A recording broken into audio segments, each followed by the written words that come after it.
pelaksanaan. Jadi apakah sudah niat itu sempurna? Belum. Kesempurnaan itu ketika kita lakukan. Jadi orang itu pangapunten ya. Mirip Fatihah. Ibaratnya mirip Asmaul Husna dibaca, diwirid. Tapi yang mboten dilakoni terus mboten apa-apa. Sami mawon ketika kita membaca Al-Qur'an. Tuntutan Allah itu proses pelaksanaan iku lho panjenengan. Bersumber dari Quran, bersumber dari riwayat kenabian, termasuk hadis-hadis Kanjeng Nabi. Tapi kenyataannya sakniki napa saged ke arah niku. Sing terjadi sakniki kan justru karena kita sering membaca Al-Qur'an dengan dasar satu napa nika? Satu huruf 10 kebaikan sing jenengan pahami juga kemarin-kemarin ngoten niku to. Yang kan difahamkan ngoten juga, satu huruf 10 kebaikan. Tapi ini mboten dilakoni terus kebaikannya teng pundi niki? Jenengan punya pisau akan membawa kebaikan yang mboten jenengan gunakan niki dadi gadah pisau meskipun regane ratusan ribu rupiah. Jenengan sukane teng nggon niku ada kebaikannya mboten enten manfaatnya mboten. Padahal Al-Qur'an itu firman Allah yang harus bermanfaat untuk umat. Justru nanti ujung-ujungnya jenengan berpemahaman napa nggih? Satu huruf 10 kebaikan, nanti ujung-ujungnya malah bisa mengingkari perintah Tuhan, perintah Allah. Karena mau diwaca terus niki. Padahal itu harus dimaknai. Ketika dimaknai niki harus dilaksanakan. Lah ini lho yang sing dikarepne Gusti pelaksanaan iki. Dan keimanan manusia dituntut sampai ke arah pelaksanaan. Perkara hasil itu bukan urusan kita. Ibaratnya seorang marketing mawon, kula ibaratan niki. Sing penting mlaku. Sing biji kan supervisor ini. Apik eleke kan ada yang menilai. Kita nggak bisa menilai hasil kita sendiri loh, Mas. Sami mawon ketika kula jenengan berproses ibadah. Apakah dengan sholat kula jenengan bisa menjamin bahwa ini akan mendapatkan kebaikan dari Tuhan? Itu angan-angan mawon. Karena yang menentukan kebaikan kan tetap Tuhan nih, tetap Allah. Dan rata-rata saat ini manusia keblinger ke arah-arah sing ngoten-ngoten niku. Sadar napa mboten? Niku lah yang dikatakan apa nggih? Proses dajjal mengkafirkan umat. Nek kangge niku membaca satu huruf 10 kebaikan tanpa melaksanakan, tanpa mengerti maknane. Lah itu sistem dajjal, Mas. Kajenge wong-wong sebenarnya tidak tahu ilmu Tuhan. Jadi guru ngerti mawon, guru ngerti wadahe mawon, aja sampai ngerti jerone. Isine ki apa rasa perlu ngerti. Ibaratnya pangapunten, kula selalu matur. Enek botol Sprite. Badha dikeki ciu apa dikeki napa? Banyu putih. Sing penting aku wis entuk botole. Perkara jerone ya mbuh, akhire pripun sapi. Tapi nek wong butuh isine, sik adane Sprite diambu, rasane wah dudu Sprite iki. Iki banyu putih. Aku butuhe Sprite. Dikono gelas ketoke putih padha putih dirasane wis Sprite. Aku pilih iki. Daripada botol Sprite isine banyu putih ning enek cangkir isine Sprite, aku pilih isine karena kita memburu isi, Mas. Kita berburu iman loh. Kita itu berburu iman kepada Allah. Bukan berburu agama Allah, karena Allah tidak beragama kok. Sinten sing ngendikane Allah itu beragama? Yang beragama itu manusia, bukan Allah. Allah yang menciptakan firman-firman mawon sing diadai nek wong Islam sing diadai Kanjeng Nabi teng Quran, nek Isa teng Injil, terus nek niki yang kita kenal nggih, nek Musa teng Zabur nika. Diwadahi melih nek Isa adae teng Yahudi, nek Isa ajarane teng Nasrani, nek Islam ajarane teng nek Kanjeng Nabi ajarane teng Islam. Lah kita itu butuh adae apa butuh isine. Lah terus hakikat iman pripun nek kula jenengan mboten ngerti isine iki. Lah manfaat adai napa isine? Sini. Harusnya kita tetap berpikir logika kita pun butuh isine. Tapi rata-rata banyak orang yang munafik, Mas. Seolah-olah nek wis entuk ada entuk isi. Mula kula wingi mencontohkan enek botol aqua kosong nang dhuwur meja. Terus enek botol aqua cik segelan, isi enek banyune nang sampah. Pilih pundi, Mas? Bisa kelan. Tasih segelan iso dimanfaati. Lah nek botole gur kosong. Coba kita semua orang berpikir ke arah botol enten padu, Mas. Mulane wingi kula matur, kenapa kita saling menjatuhkan ini? Ketika kula jenengan mengkritisi Injil, berarti kita juga tidak percaya dengan Allah yang memberikan firman-Nya lewat Nabi Isa. Sami mawon ketika umat Nabi Isa mengkritisi Al-Qur'an. Mereka juga tidak mengingkari bahwa Gusti Allah juga memberikan firman-Nya lewat Muhammad. Yang kita kritisi bukan kitabnya, tapi personalnya setelah mendapatkan niku. Jadi Quran, Injil, Zabur, Taurat yang kita kenal berita itu bukan sebuah kesalahan, tapi itu sebuah kebenaran yang memang harus kita terima. Yang menjadikan salah sinten? Umatnya, orang-orang yang menggunakan niku mawon. Mula kula selalu matur, salah satu sing dingendikane Gusti teng Quran, bunuhlah orang-orang kafir. Ketika kita membunuh orang kafir, pemahamannya kafir sing pripun riyen iki. Akhirnya terjadi bom bunuh diri, mereka beranggapan bahwa orang kafir niku non muslim. Itu dikatakan orang kafir. Padahal nek sak ngertos kula, wong kafir niku sing mengingkari Gusti Allah, mengingkari Rasul Gusti Allah, mengingkari firman-firman Allah, mengingkari hari akhir. Niku golongan orang-orang kafir. Apakah Isa juga mengajarkan ngoten apa mboten? Kula nate diceritani. Isa pun Injil pun ada cerita ngoten. Dan kata kafir itu sebenarnya mencuat mboten namung Kanjeng Nabi. Sebelumnya juga mencuat karena keingkaran itu. Mulane kula jenengan niku pangapunten nggih, sakniki kan rame-rame to niki. Sedangkan wong Islam dhewe mawon iki terjadi noda-noda hitam di dalam Islam niku kathah kok. Lah sebab apa? Lah munculnya kelompok-kelompok. Lho kudune memang kelompok itu harusnya membesarkan Islam, tapi niki malah mengerdilkan Islam. Hakikat Islamnya hilang, Mas. Karena ketika berkelompok-kelompok ngoten, boten menjadikan Islam niki kuat, menjadikan Islam niki lemah. Mula leres ngendikane nek Islam itu hancur oleh orang Islam sendiri. Jadi ketakutan kita niku malah dengan orang kita, bukan musuh. Karena musuhnya ya kita sendiri. Mulane pangapunten nek diriwayatipun kenapa Dajjal yang dirusak Islam. Nah, sebenarnya mboten Islam mawon. Dajjal itu merusak umat. Pada hakikatnya Dajjal itu merusak umat dari ketentuan Tuhan, firman-firman Allah tentang keimanan. Sing dirusak iman nih, Mas, bukan lahiriahnya. Mula cara Dajjal ya kaya kula njebya padha jenenge menungsa kok. Tapi pemahamannya niku menyimpang dari apa yang diajarkan Rasul-rasul Allah. Dan rata-rata pangapunten mereka lebih suka memprovokasi untuk saling menjatuhkan. Mereka mencari kelemahan-kelemahannya. Lah nek Isa dengan cara Isa riwayat Isa ngoten. Terus Muhammad dengan cara Muhammad ngoten. Musa dengan cara Musa ngoten. Lah terus yang kita salahkan apa nih? Kenapa kita saling menjatuhkan? Justru kita itu harusnya banyak menggali. Oh dia itu kelemahannya di sini. Ayo nek iso aja kaya ngene. Islam kan ngoten ngendikane. Menyempurnakan agama-agama sebelumnya. Al-Qur'an menyempurnakan kitab-kitab suci sebelumnya. Jadi yang namanya Injil ada kelemahannya, Zabur, Taurat. Yo logis-logis mawon to wong nanti disempurnakan di Quran.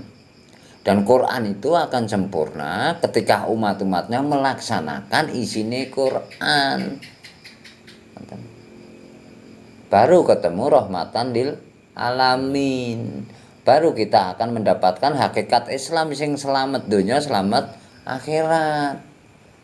Mulane pangapunten, ketika kula njamang kotak-kotakku sing paling bener, kelompokku sing paling apik, kae kafir, kae sesat, justru niku malah mboten Islam, Mas.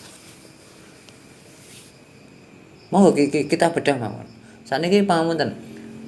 Ibaratnya kula gadah kelompok niki. Kula ada kelompoknya, gadah kelompok.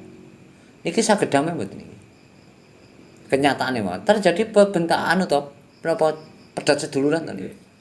Padahal Gusti Allah memerintahkan kita untuk menyambung silaturahmi. Dan nek pedhot ngeten niki pun Islam mboten. Ajaran Islam mboten niki.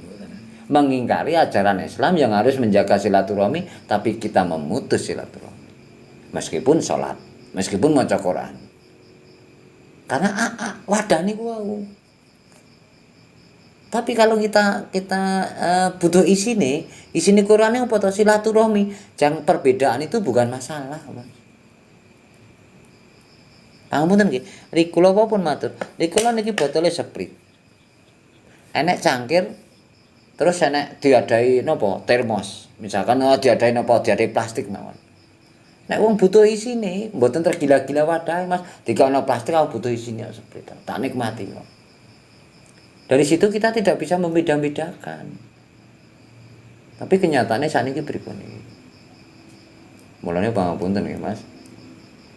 Ya kados kula jenengan saat ini kan ibaratnya ngeten. Kula jenengan diberi barokah Allah dengan otak yang sempurna untuk berpikir. Kudune mulai mikir, sing apik elek, sing bener salah kan ketai kudu mulai mikir nih.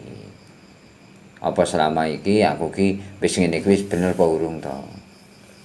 Ya karena satu huruf 10 kebaikan niku wau malah mboten ngerti jane Quran iki piye to karepe. Karena guru maca terus mawon. Targete katam. Sakniki katam 10 kali, berarti bisa jadi dia mengingkari 10 kali. Saged mboten Mas? Kenyataannya nopo? Enten mboten to perintah di Gusti Allah niku. Meskipun pangapunten kula pun matur. Enten bunuhlah orang kafir. Yang akhirnya dimaknai membunuh non muslim. Padahal semua nabi lagi. Kula matur semua nabi niku mengajarkan keimanan kepada Allah. Mengajarkan keimanan kepada hari akhir. Tidak ada nabi yang mengingkari niku semua. Jadi intinya ajarannya nabi niku siratal mustaqim, jalan yang benar. Terus kalau kita menganggap non muslim itu kafir, justru kita kafir sendiri nih. Kita tidak bisa menghormati orang lain, Mas. Kita berarti mengingkari ajaran Isa. Kita mengingkari ajaran Musa, ajaran Nabi Nuh, Nabi Daud. Ingkar betul kita, Mas. Kita justru nanti kegolong orang-orang kafir nih. Dan itu sistem dajjal, pamun nggih, merusak umat ngoten niku. Niki bingung kene. Padahal kita disuruh menoladani nabi-nabi Sakderenge ya semua nabi lah. Memang kita patokannya Kanjeng Nabi, Kanjeng Rasul.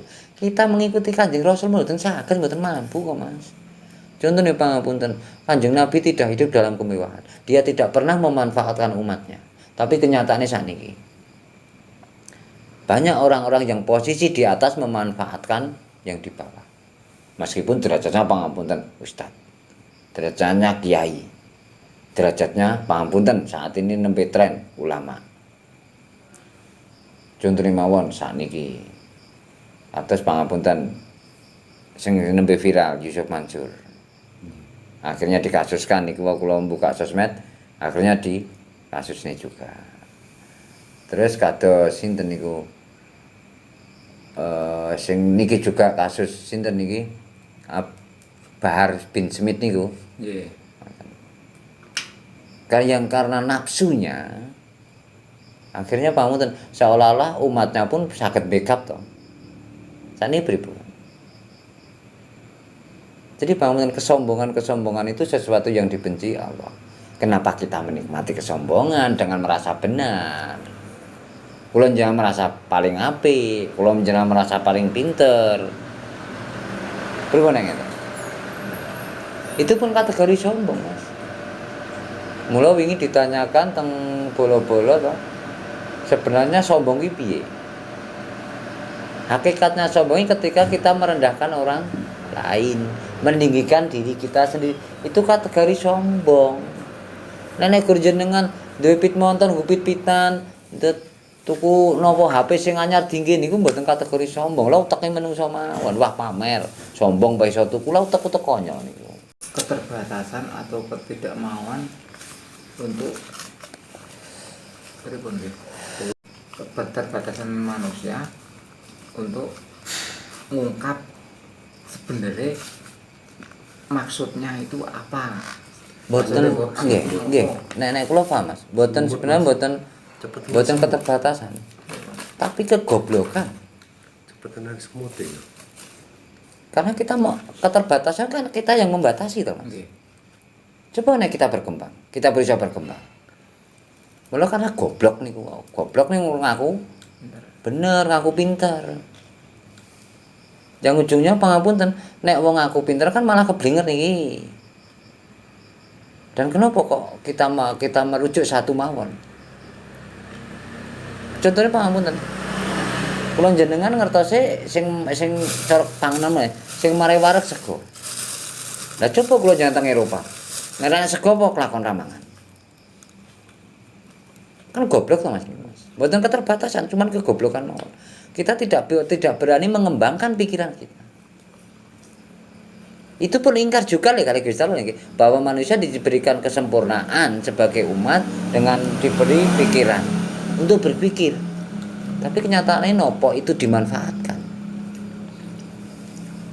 Terus saat ini dicontoh mau, kenapa dengan kata-kata bunuhlah orang-orang kafir akhirnya dia membunuh dirinya untuk membunuh orang lain, bom bunuh diri. Yang sebenarnya niku nek kangge niku lho, bunuhlah sifat-sifat kafir di dalam jiwamu, di dalam hatimu. Ibaratnya Gusti merintah kula, kekafiran yang aku pateno. Ibaratnya ngoten niku. Mboten ibarat memang kenyataannya Gusti Allah memerintah membunuh kekafiran di dalam jiwa kita, kemungkaran di dalam jiwa kita, bukan kita membunuh orang lain. Sedang Allah pun ngendika merencanakan pembunuhan wis dosa besar. Nek merencanakan wis dosa, nek melakukan. Apakah itu tidak tambah dosa besar melih niku? Ini kan buatan keterbatas, tapi kegoblokan mengkaji tentang ayat. Nggih, terus. Ngoten. Cara Tafsirnya yang keliru. Oh, bagus ini. Dan ketika yang menafsirkan dengan benar malah disesat-sesati, dikafir-kafirki. Semut akeh. Ya karena yang penting paham dan pemahaman sakniki ada. Mulane aku nek wis melu LDI sampeyan wis mlebu surga. Aku nek melu MTA mlebu surga, aku nek melu LDI, melu Muhammadiyah. Lah sing duwe surga ki sapa ora ngono. Kok do ngaku-ngaku aku mlebu surga niku lho. Termasuk pangapunten wingi kita juga tentang pokoknya nek ra salat 3 kali Jumatan apa 3 kali salat niku tidak mencium napa niku surga, aroma surga. Lah sing ngerti surga ki sapa? Dajjal itu selalu menceritakan hal-hal sing ngoten-ngoten niku. Berarti nek ngono itu turun kenal Mbah Gus Dur. Dereng. Nek kenal Gus Dur malah saya ndingkluk kewirangan.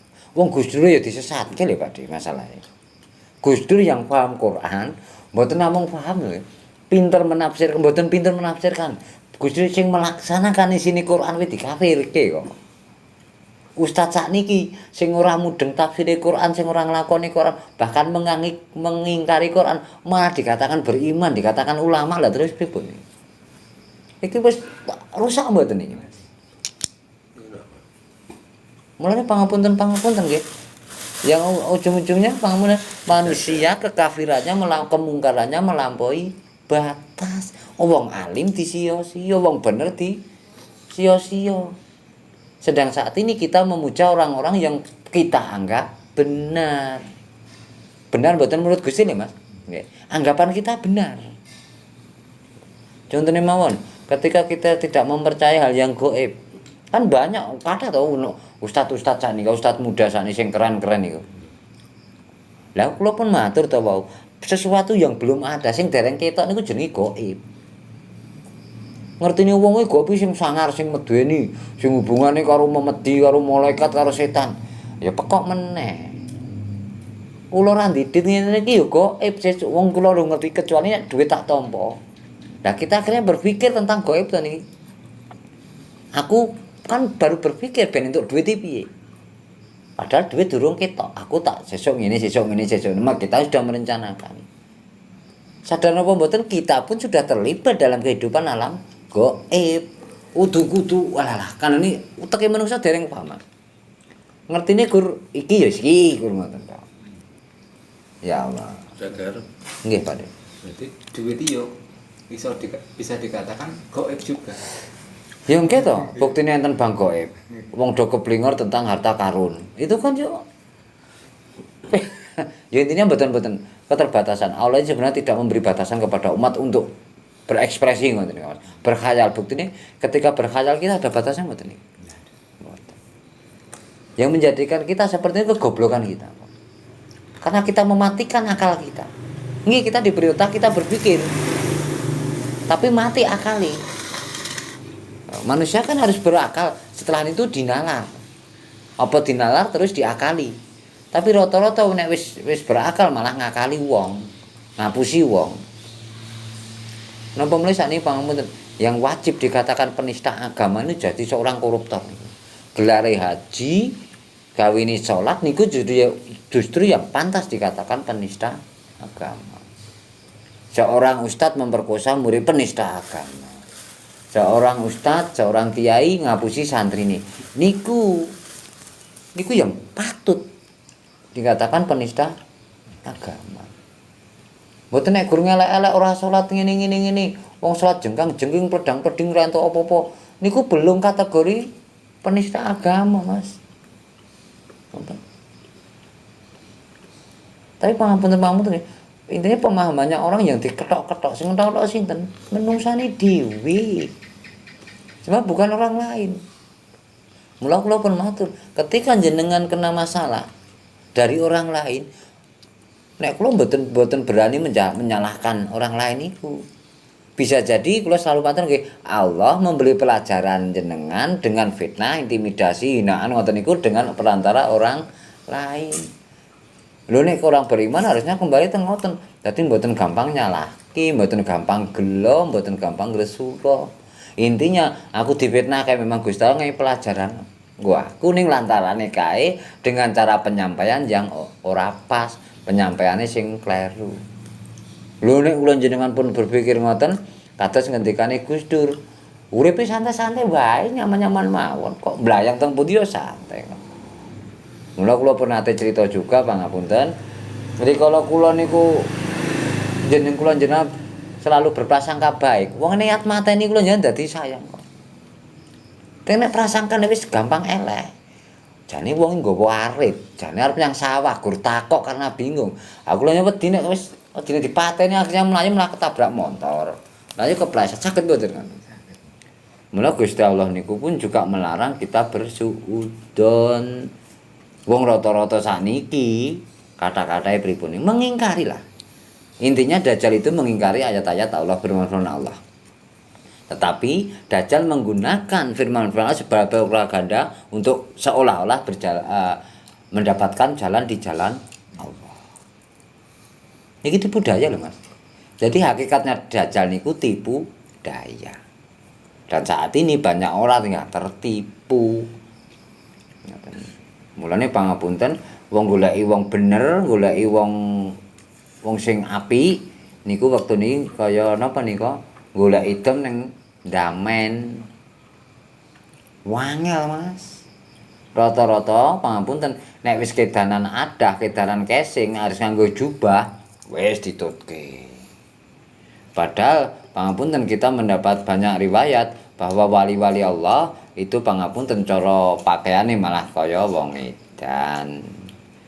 Nabi Khidir pun beberapa kiai sepuh dipanggi dalam kondisi pakaiannya kaya pengemis. Mula banyak orang yang tertipu oleh Nabi Khidir, ngertine pengemis jebule Khidir. Pripun ngoten? Soalnya wis kedanan ada Mas. Nek ora pakaiane putih, nek ora nganggo surban, nek ora nganggo gamis, alah kafir sesat ngoten. Utek-utek konyol niku. Monggo nanti kita renungkan mawon. Jadi hal-hal sepele ngeten iki lho Mas pangun nggih. Hal-hal sepele niku karena kita sepelekan malah jadi bom waktu kehancuran buat kita. Pripun ngeten? Jadi keimanan ini pelaksanaan. Pelaksanaan Mas. Mboten namung ucapan. Jenengan dikatakan orang Islam nek mboten salat terus pripun? Apakah bisa dikategorikan wong Islam? Jenengan mengaku orang Islam, KTP-ne Islam, tapi pada saat jenengan enten salat, enten pengajian mboten nate dugi. Orang itu akan meragukan kayak agamane opo. Nek memang wong Islam kok napa ora salat. Jadi pelaksanaan yang dituntut Tuhan, proses kula jenengan. Nek guru sedekah kok Ustaz kathah sing nyritani ahli sedekah jebule dheke ya kapusi, ngerampok. Musang berbulu domba. Dajjal niku ya musang berbulu domba ngoten mawon, Mas. Ini. Tapi kira-kira bisa. Kira-kira dok nek di ngoten ki nesu mboten? Nesu, Mas. Kamu menghina ulama, menistakan ulama.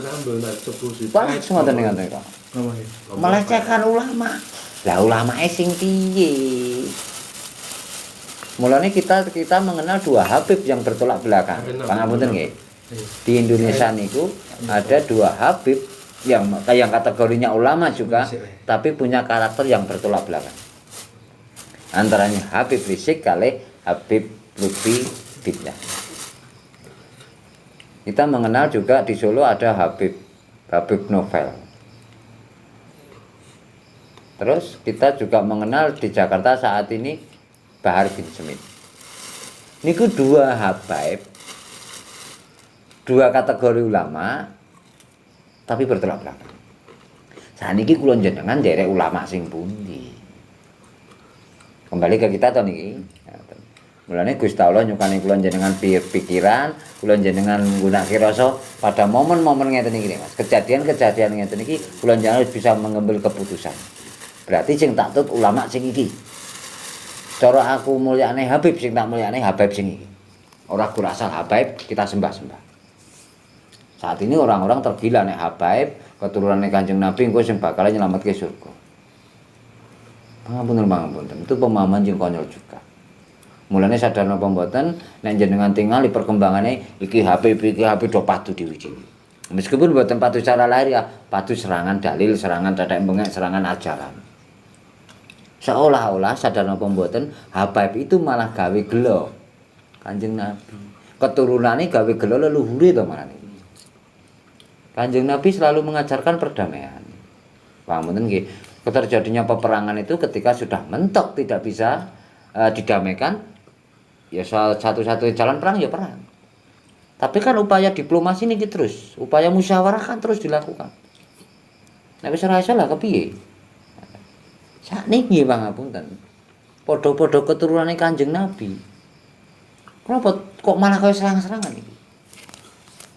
Terus ngeten iki gawe gelo mbah-mbahane mboten iki. Nah terus umat akhirnya pilih sing pundi niki?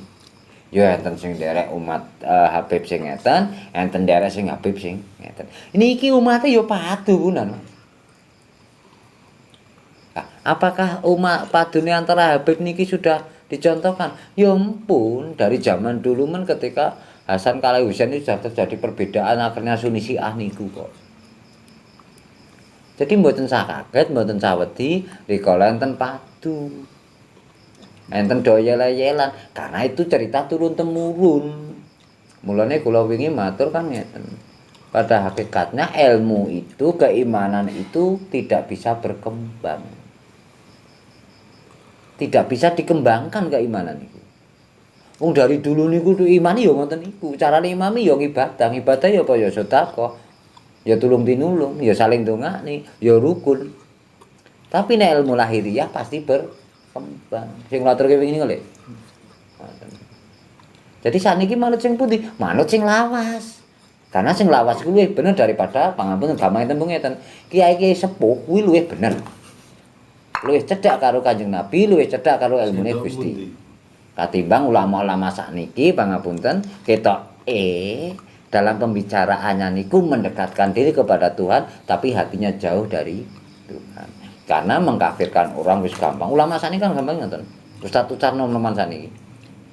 Ora cocok kafir, ora cocok sesat. Yang berhak menyesatkan umat itu hanya Allah. Karena kesesatan itu dari Allah. Yang berhak mengkafirkan umat itu hanya Rasul Allah. Pangapunten. Nek kula jenengan mengkafirkan, lha sinten ngertos niku nderek ajarane Isa. Isa itu juga Rasul Gusti Allah. Berarti kita malah mengingkari mengingkari bahwa orang yang beriman harus meyakini nabi-nabi sebelum Nabi Muhammad. Firman-firman sebelum Al-Qur'an. Nek kula jenengan gedhe wong Nasrani niki tergolong kafir mboten nek dengan dalil ayat niku. Bingung mboten tadi. Yesus sistem dajjal Mas. Mula nek pengin selamat dari dajjal dimpake atine, dimpake pikirane. Mulane orang-orang yang terbebas dari dajjal niku hanya orang-orang yang beriman. Orang yang beriman ini yang pripun? Jawabane yang melaksanakan perintah-perintah Tuhan, yang melaksanakan perintah-perintah Allah dan menerima ketentuan Allah. Dan iman yang paling sulit itu menerima ketentuan Allah. Itu sulit. Monggo Pak. Nek namung syariat gampang. Tapi menerima ketentuan Allah niku yang paling sulit. Rikala tiba, rikala kula jenengan kena masalah. Rikala kula jenengan gampangane pripun nggih, Mas? Pokoke kena sesuatu yang merugikan diri sendiri. Kira-kira nanti ya akan karena budaya karena stain apa kita karena budaya dukun. Ngoten niku lho. Nggih. Monggo nanti direnungkan mawon. Seolah-olah kita pangapunten ketika kita mendapat masalah, kita terjebak dalam sebuah penderitaan ngoten mawon nggih. Pangapunten, ucapane ya Allah, kula nyuwun ndang mantun astagfirullahaladzim ya Allah. Tapi atine wis ngrantes, pikirane ngrambyang. Golek pesugihan wae lah. Nyolong wae lah ngapus. Nggih istighfar. Ucapane nang nggone wong-wong, ya Allah, jane aku ya wis ngene tak rewangi aku salat, aku ya kon salat tak lakoni, ning kok urung mentas-mentas urung rampung-rampung. Kok menutek mule nek kula ya ngoten. Lah nek penak men. Ibarate kowe anakmu ndak dina beling banget kok kowe ngeyel gur nantangi ngejablot ngapusi kowe terus. Terus apik pamrih karo kowe, apik sedelok ngono kowe piye? Apa nek anak apa milih kowe sing anakmu sing ndak dina apik karo kowe ra tok wis manutan, pilih sing ndi? Are penak men menungso. Ingkare kathah karepe salat sedina rong dina seminggu, rong minggu, sasi rong sasi. Karepe dungane wis dijabahi Gusti Allah. Kucluk niku, Mas. Wong salat niku sebenarnya ajenge kedunungan doa yang mustajab. Sabda dadi niku wong salate hakikatnya ke arah niku.